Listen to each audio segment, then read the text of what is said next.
This morning, we are fortunate to have in studio with us Anne Graham and her husband, Frank. Anne, Frank, welcome to The Point, and thank you in advance for sharing your story with us.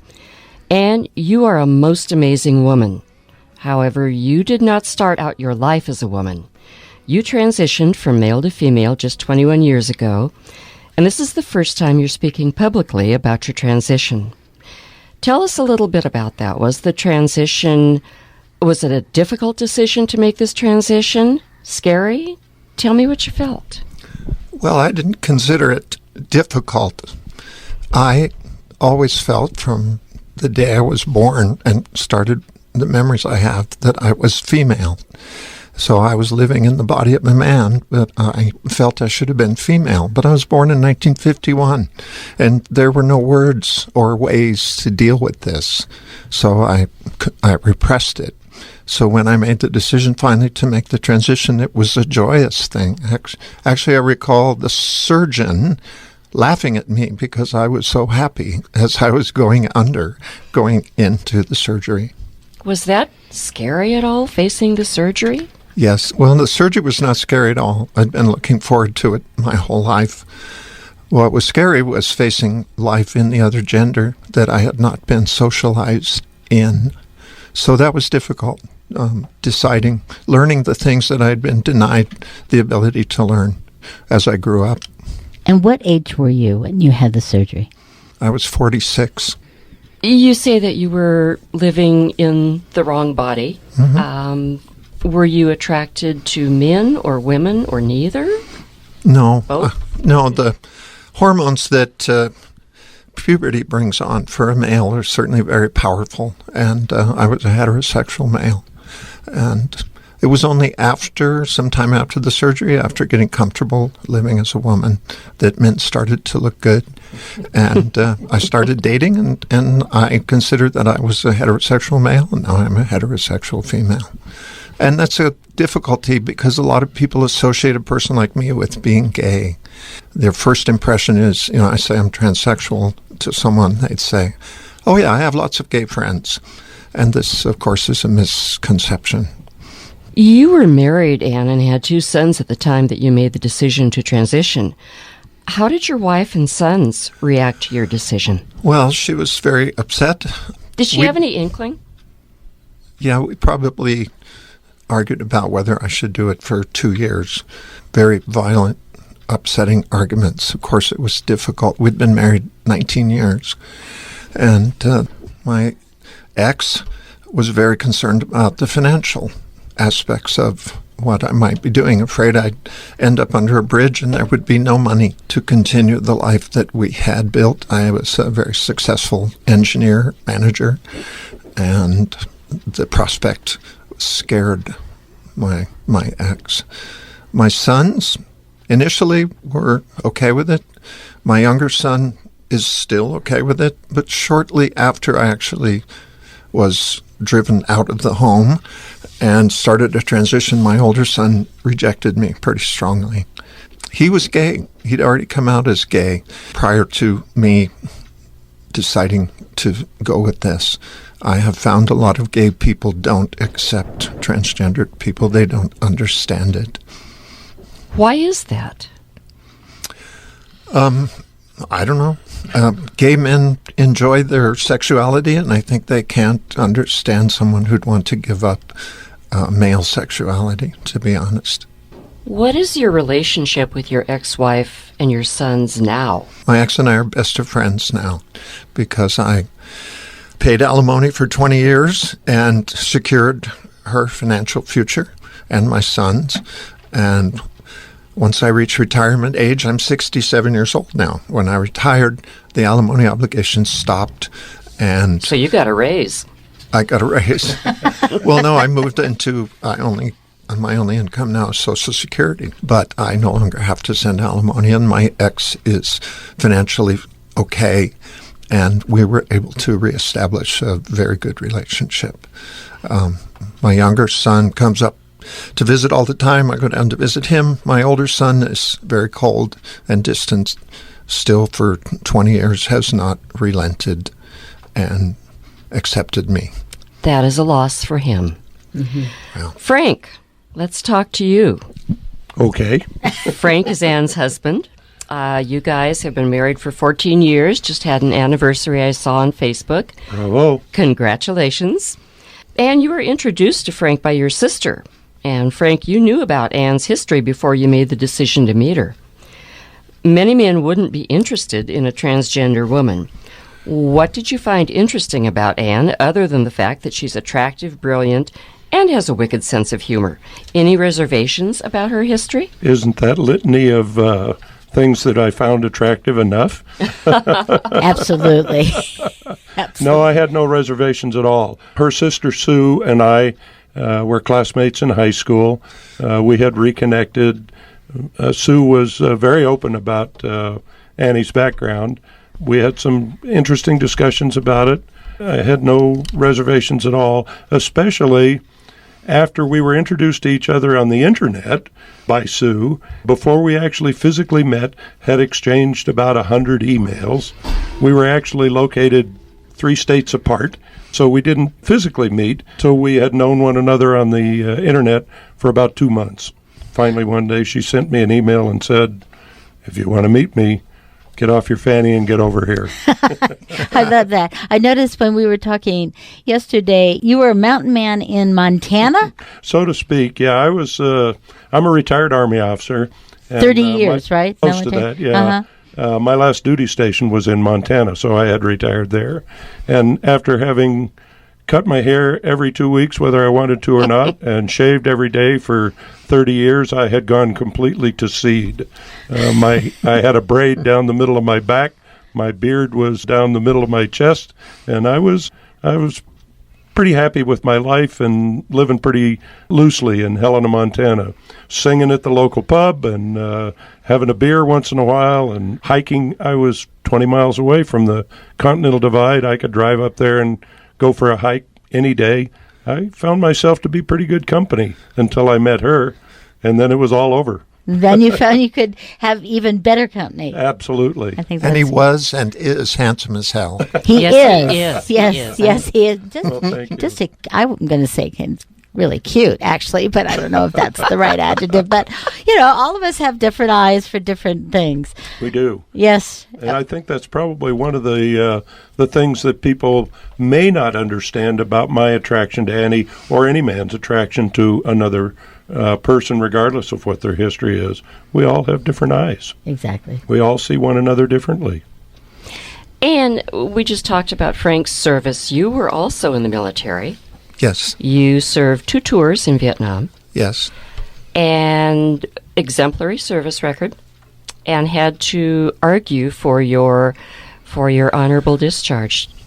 Can you Yes. share a little of that with us, please? Yes, well, in 1973, I was sent to a shore duty instructor station because of my competence.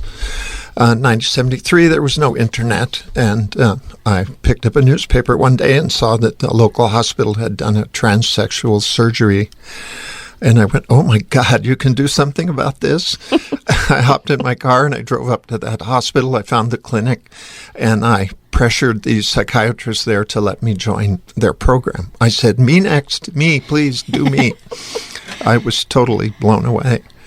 I had some therapy with them. They finally sent me away, and they said, "You'll never be successful. This is an experimental process. You look too masculine, frankly. And all the people we've done this with have had very poor outcomes, and it hasn't solved their problems." They sent me away and said, "Make lemonade out of the lemon you think life gave you." And unfortunately, shortly after that, I went to my executive officer's office and I said, "Sir, I'd like to speak to a Navy psychiatrist." And he said, "Well, it could be arranged, but I have to know why." And I told him. And he said, "Why don't you wait outside? I'll make some phone calls, see what I can arrange." And shortly thereafter, 2 shore patrolmen frog marched me off the base. They sent me a letter shortly after and said, "Show up for your dishonorable discharge."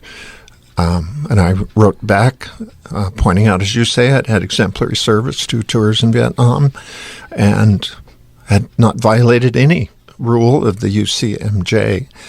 And they relented. They sent me another letter, and they said, okay, you get a medical honorable discharge. But they wanted me out. I had a secret clearance and knew lots about nuclear reactors, and it was wartime, and they wanted me out.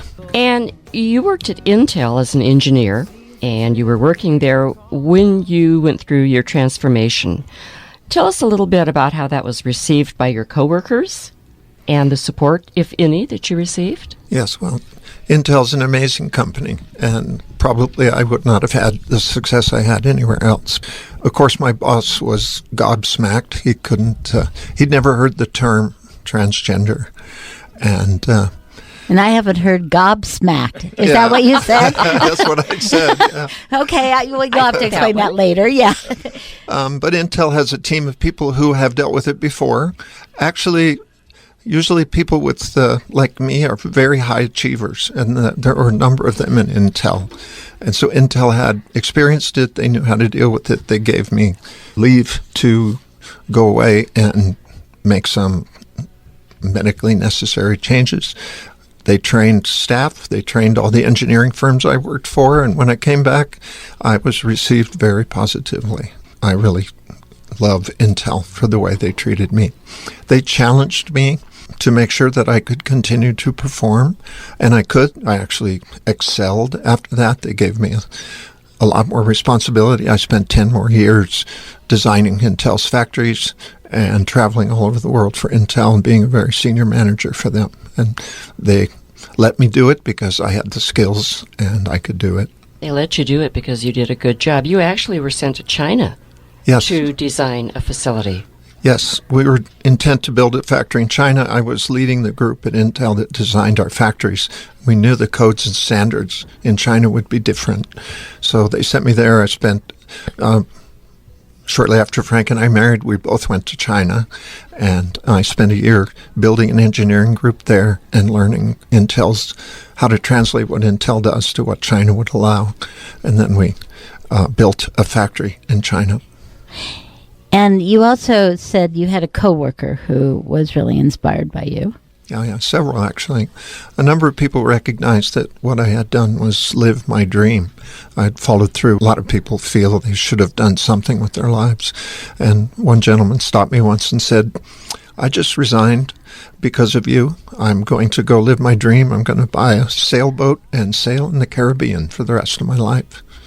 One woman stopped me crying, saying, thank you for valuing women more than men, to give up the obvious, very high-powered, entitled position I had as a man and value being a female more, really impressed her and I think a lot of women.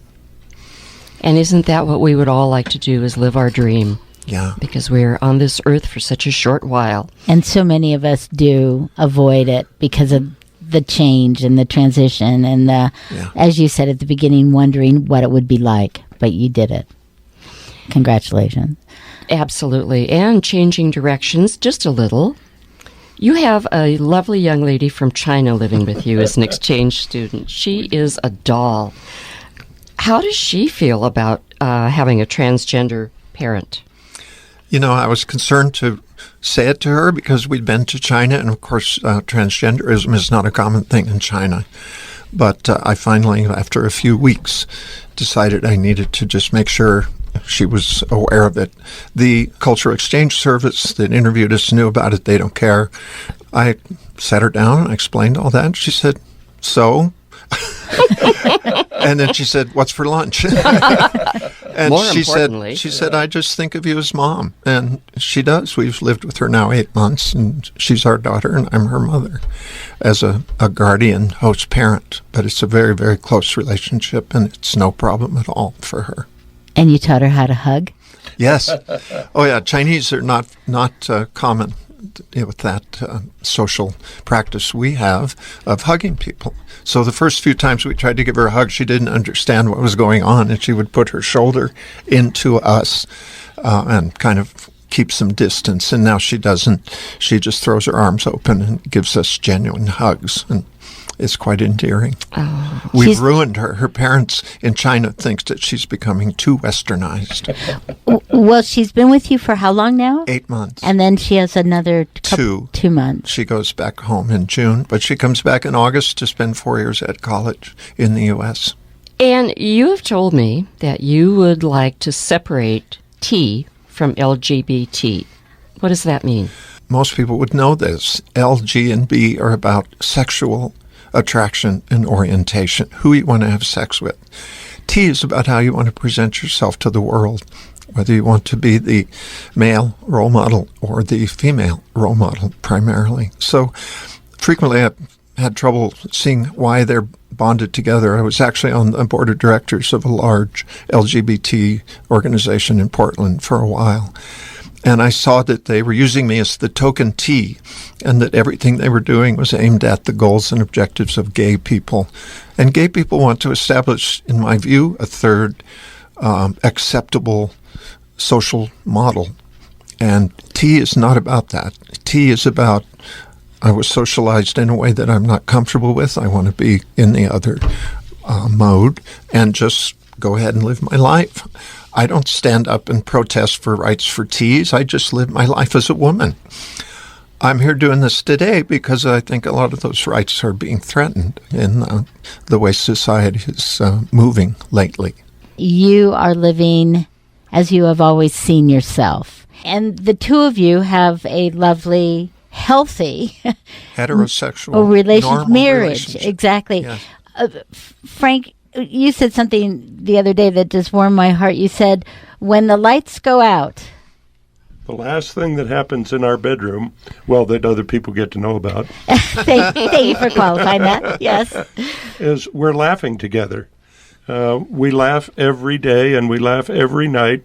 It seems like the last thing we do before we go to sleep at night is laugh about something that happened during the day or something that we've created just at that moment to chuckle about. The looks on your faces, that's one of the drawbacks of radio. I mean, the sparkle in your eyes, the smile, just exuding happiness. So your happiness is built on a willingness to really acknowledge who you are, but it also offers you a freedom.